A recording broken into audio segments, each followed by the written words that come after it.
मेरे साथ तमाम प्रवक्ता नेता मौजूद हैं, एक्सपर्ट मौजूद हैं। जोरदार तालियों के साथ स्वागत करिए प्रदीप भंडारी का, प्रवक्ता भारतीय जनता पार्टी, नीरज मिश्रा प्रवक्ता कांग्रेस पार्टी, शोएब जमाई नेता एआईएमएम और दिल्ली प्रदेश अध्यक्ष हैं, सतीश केसिंग वरिष्ठ पत्रकार, एके वाजपेयी एनडीए के घटक दल महासचिव एलजेपी। मेरे साथ इस चर्चा के अंदर जुड़ रहे हैं राजकुमार भाटी, समाजवादी पार्टी के नेता और सीनियर लीडर। आप तमाम लोगों का स्वागत है। चलिए अब रैपिड फायर राउंड शुरू करते हैं। ये एक नया राउंड है और एक एक लाइन में या एक एक शब्द में जवाब देना है। एक लाइन के बाद आपका वाक्य कट जाएगा।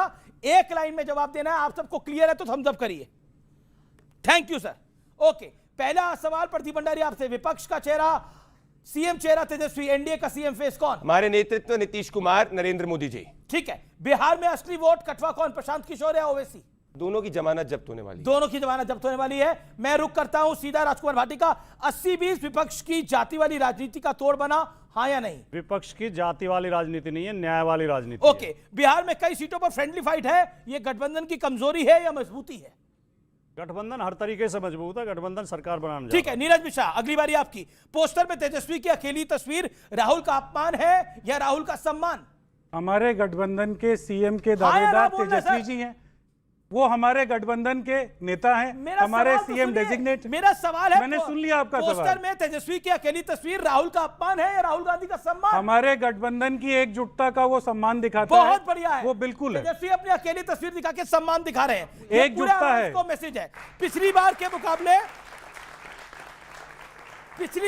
मुकाबले कांग्रेस का कम सीटों पर चुनाव लड़ना मजबूरी है या मजबूती है? ये गठबंधन की मजबूती है, जहां सबको कांग्रेस की मजबूरी है। सबके साथ चलने के लिए हम लोगों ने कदम बढ़ाया। आपने स्पष्ट जवाब नहीं दिया है, मैं फिर रुक करता हूं। अब शोएब जमाई का, एनडीए और विपक्षी गठबंधन में से ज्यादा सेकुलर कौन है? देखिए, दोनों एक ही थैली के चट्टे बट्टे हैं, मुसलमानों को ठगने का काम करते हैं, इसलिए मैंने कहा सोनम बेवफा नहीं, तेजस्वी बेवफा। ओके, मतलब गठबंधन, महागठबंधन बेवफा है। हैदराबाद में जुबली हिल्स उपचुनाव में कांग्रेस का समर्थन एआईएम की मजबूरी है या हाँ या नहीं? इसी से पता चलता है कि हमारी आइडियोलॉजी, विचारधारा क्या है। ठीक है, जो बी टीम कहते हैं उनको समझ में आना चाहिए। ठीक है, एक के बाद भाई अगली बारी आपकी है। एनडीए जीती तो नीतीश कुमार ही अगले सीएम होंगे, हाँ या नहीं? जी। चलिए, बिहार में अगला सवाल, पलटी मारने पर बार बार सफाई जरूरी है नीतीश कुमार की या मजबूरी है?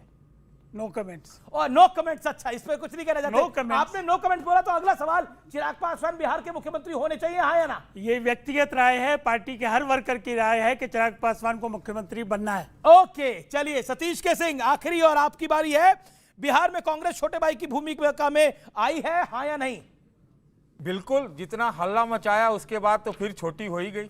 जी, अच्छा जवाब। कांग्रेस को मजबूरी में तेजस्वी को सीएम उम्मीदवार मानना पड़ा, हाँ या ना? जो भी मानना पड़ा मजबूरी में, लेकिन ये एनडीए पर हाइड्रोजन बम है। हाइड्रोजन बम है ये आपको लगता है? ओके, प्रदीप भंडारी, क्या तेजस्वी के ऐलान ने गेम को बदल दिया या फिर आप मुसलमानों की चिंता ज्यादा कर रहे हैं? अमीश जी, तेजस्वी यादव के ऐलान के बाद हम ये सुनिश्चित कह सकते हैं कि हमारी सीटें भी बढ़ेंगी, वोट भी बढ़ेगा, क्योंकि तेजस्वी यादव जो है वो लालू परिवार की लेगेसी को आगे ले जाने वाले हैं और वो जंगल राज की लेगेसी है। ये देखिए, शहाबुद्दीन का बेटा ओसामा, जिसके समर्थक कहते हैं कि अगर लालू प्रसाद यादव और तेजस्वी यादव की सरकार आ गई तो वो सिवान और बिहार को जला देंगे। ऐसे लोगों को अगर आप वोट देना चाहते हैं तो वापस से जंगल राज की स्थिति में जाना चाहते हैं। बिहार का युवा जानता है उसको जंगल राज नहीं, सुशासन वाले 14% ग्रोथ करने वाले प्रधानमंत्री नरेंद्र मोदी और नीतीश कुमार चाहिए। इसीलिए इनके ऐलान के बाद सीटें भी बढ़ेंगी, वोट शेयर भी बढ़ेगा, क्योंकि ये आपस में एक दूसरे से लड़ रहे हैं। अमीश जी, मैं सीधा रुख करता हूं राजकुमार भाटी का। राजकुमार भाटी, जिस तरह से प्रधानमंत्री मोदी ने प्रचार किया और कहा कि बिहार का सबसे भ्रष्ट परिवार लालू यादव का परिवार है, और सीधे तौर पे बोला है कि विपक्षी तो जननायक की भी उपाधि चोरी करने में लगे हैं। कोई मुझे ये बता दे कि अब से पहले मोदी जी के नाम मुंह से कर्पूरी ठाकुर का नाम कब सुना गया था? कर्पूरी ठाकुर इस देश के गरीब, पिछड़ों, दलितों के नेता माने जाते हैं। कर्पूरी ठाकुर ने पहली बार स्वतंत्र भारत में पिछड़ी जातियों के लिए आरक्षण लागू किया था, और जब आरक्षण लागू किया था बिहार में, तब इन्हीं की पार्टी जो जनसंघ होती थी उस समय, आरएसएस और जनसंघ के लोगों ने नारे लगाए थे भद्दे भद्दे, कर्पूरी ठाकुर वापस जाओ, उस तरह लेके बाल बनाओ। ये इनकी सोच पिछड़े और दलितों के प्रति है। जिनका सहयोग आप कर रहे हैं वो भी तो कहते थे भूरा बाल साफ करो, जिनका सहयोग आप कर रहे हैं। माननीय लालू यादव जी ने कभी ये शब्द नहीं बोला जो आप बोल रहे हैं, भूरा बाल साफ करो। ये उनके एक मंत्री ने सफाई दी थी एक मीटिंग में कि बीजेपी के लोग ऐसा दुष्प्रचार कर रहे हैं, और उसी की क्लिप काटकर बीजेपी ने चला दी। लालू यादव ने अपने मुंह से कभी ये नहीं बोला कि भूरा बाल साफ करो।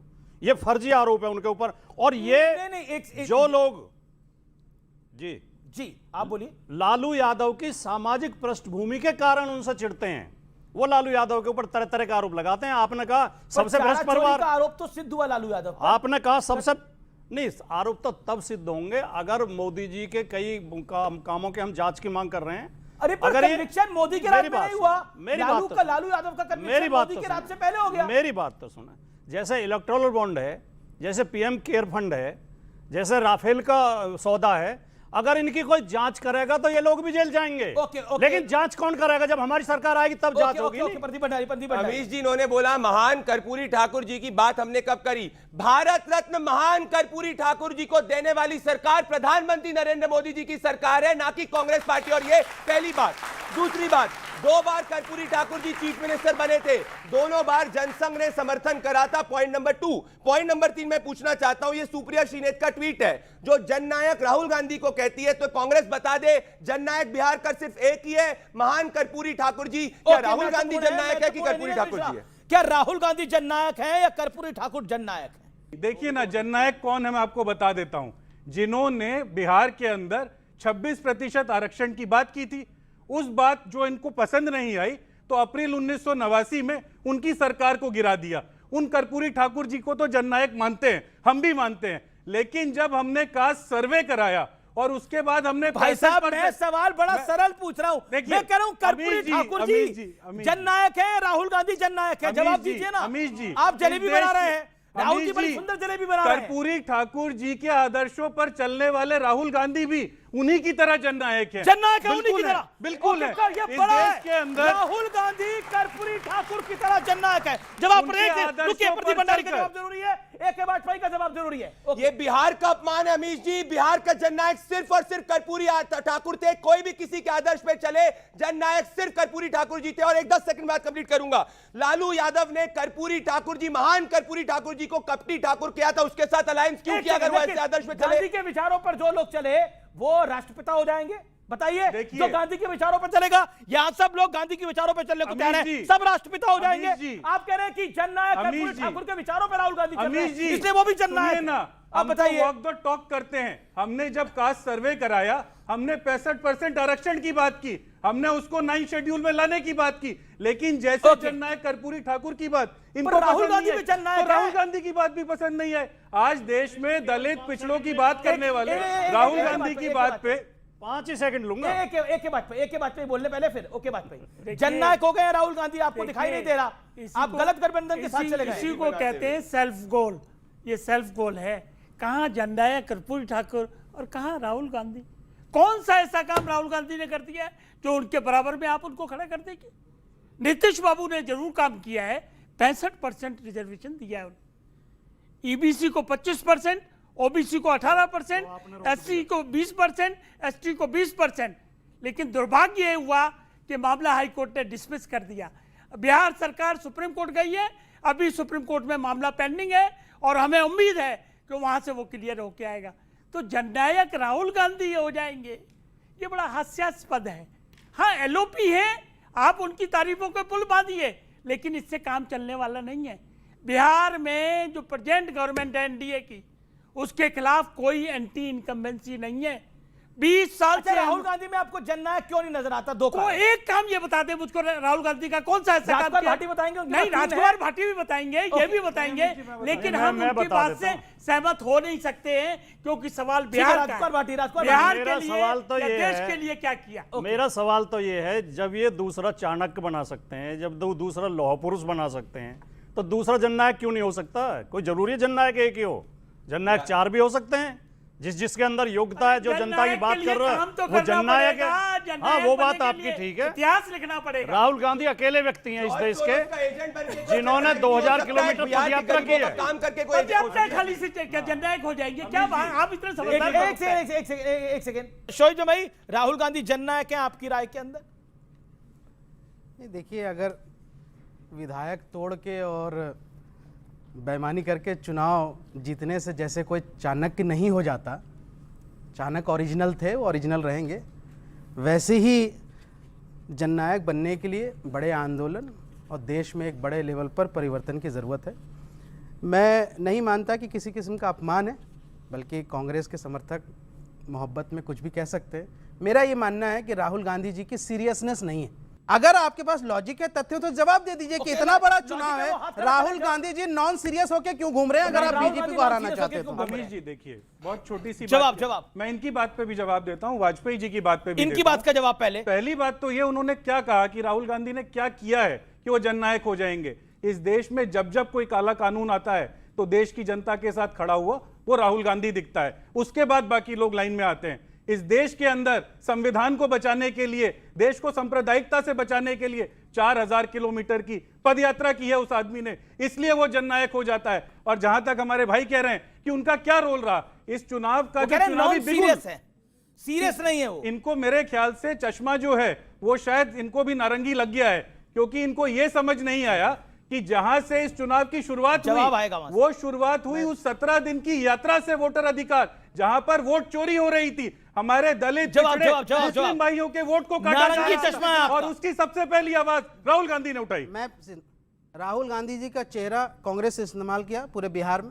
आप कहते हैं जी मुसलमान जो है हमें वोट दे ताकि सांप्रदायिक ताकतों को हराना है। पिछले कई सालों से बिहार में ये बनाया जा रहा है MY समीकरण। MY समीकरण की असल हकीकत अब खुल के आई है।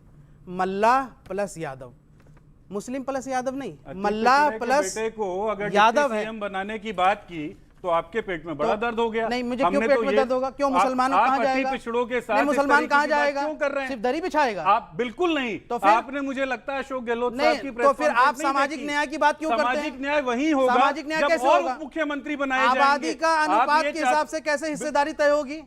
कैसे तय होगी? आप ही कहते थे। राहुल गांधी जी का स्टेटमेंट है कि हम आबादी के अनुपात के हिसाब से हिस्सेदारी देंगे। यह है हिस्सेदारी?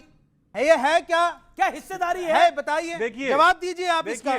बिहार के अंदर 36% जो आबादी है वो अति पिछड़े समाज की है। उस समाज में से भी जो हाशिए पे मल्लाह कम्युनिटी है, वहां का सन ऑफ मल्लाह जब आगे बढ़कर आता है, अपनी मेहनत से लोगों के बीच में अलग जगाता है, और उस मल्लाह के बेटे को अगर आज हमारा गठबंधन कह रहा है कि मल्लाह समाज का वोटर तो यहाँ इन लोगों को दर्द हो रहा है। बीजेपी का वोटर सीधा कहा, हम तो सबको साथ लेकर समावेशी पार्टी हैं। हम लोग तो दलित, पिछड़े, मुसलमान, अति पिछड़े सबके साथ खड़े। आपसे जानना चाहता हूं, बिहार के चुनाव में ये जो घोषणा करी है डिप्टी सीएम और सीएम की, इसने बवाल मचाया है या सवाल खड़ा करा है?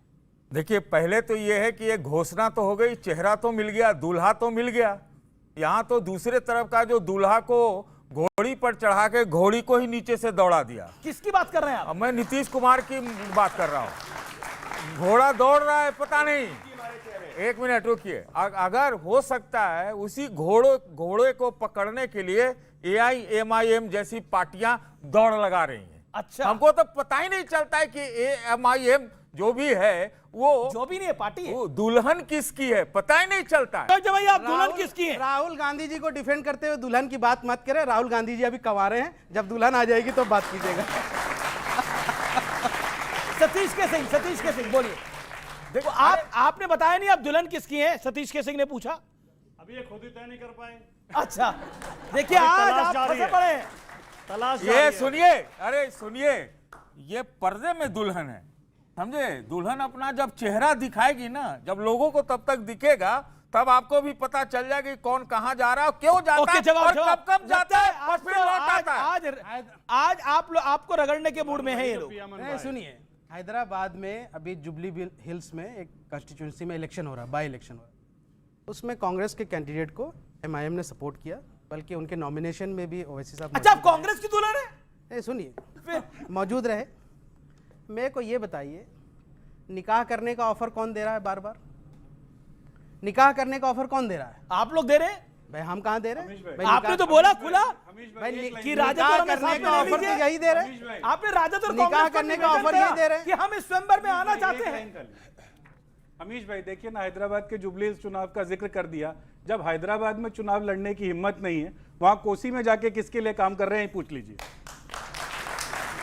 ये इनको समझ में नहीं आता। अरे भाई हैदराबाद में आपके मुख्यमंत्री जो है एमआईएम पार्टी के बगैर एक कदम नहीं चलते। आप यहाँ से अकबरुद्दीन ओवैसी साहब के हाथ में यहाँ से गले में हाथ डाल के आप यहाँ से बातें करते हैं और फिर यहाँ बिहार में कहते हैं कि जी ये तो बी टीम है। अरे भाई तो बी टीम है तो तुम यहाँ से तेलंगाना में क्यों साथ हो? अरे आप किसकी बी टीम है, किसकी नहीं, दुल्हन मतलब हो, मैं सब कमाल उनके की पड़े बात- हैं। अरे किसी की तो टीम है आप, ये तो बात पक्का है। मतलब मैं जवाब दे रहा हूँ किसकी टीम है, मैं बता रहा हूँ। सारे निशाने आज आप ही की तरफ है। हम टीम है देश के पिछड़े समाज के लोगों का जो वॉइसलेस हैं, जिनको सिर्फ और आज उसी तक आंदोलन को राजनीतिक कमजोर मनसब करने के के लिए लिए इस्तेमाल कोसी किया सीमांचल में चुनाव गया। लड़ते हैं। उन मुस्लिम समाज के लोगों की आवाज है जिनको सिर्फ दरी उठाने के लिए, झंडा उठाने के लिए इस्तेमाल किया गया और राजनीतिक हिस्सेदारी से वंचित रखा गया। हम उनके यहाँ से असल में खेवनहार है, हम उनके लिए यहाँ से राजनीति कर रहे हैं। अगर कांग्रेस को और अमीश, राष्ट्रीय एक मिनट, जनता दल को एक मिनट। मुसलमानों ये के दरी तिरस्कार का उठाने- इतना ही सुनिए। शौक है तो अरे कह सुनिए। दें कि ये मुसलमानों के वोट की सतीश जरूरत जी, नहीं बोलिए, है, बोलिए, बोलिए। कह दें कि मुस्लिम समाज के जी, राजनीतिक बोलिए, बोलिए, सशक्तिकरण बोलिए। की जरूरत अरे नहीं भाई, ये है। बोलने बता से देना ये बोल बोल बताएं। के ही तो खा रहे कह हैं। दें। आप समझ नहीं रहे हो, ये बोल बोल के खाते हैं। जब ये कहते हैं कि इनको दरी बिछाने का काम है, जब ये तेलंगाना में रहे, ये क्या नाम था उनका, केसीआर, वो तस्वीर भी दिखा रहे हैं। अरे उनके साथ इतना लगे रहे, वहीं ले लेते डिप्टी चीफ मिनिस्टर, यही वहीं कुछ ले लेते। ये पता नहीं पनडुब्बी की तरह कहां से कहां चले जाते हैं और दूसरे अब देखिए ना, जगह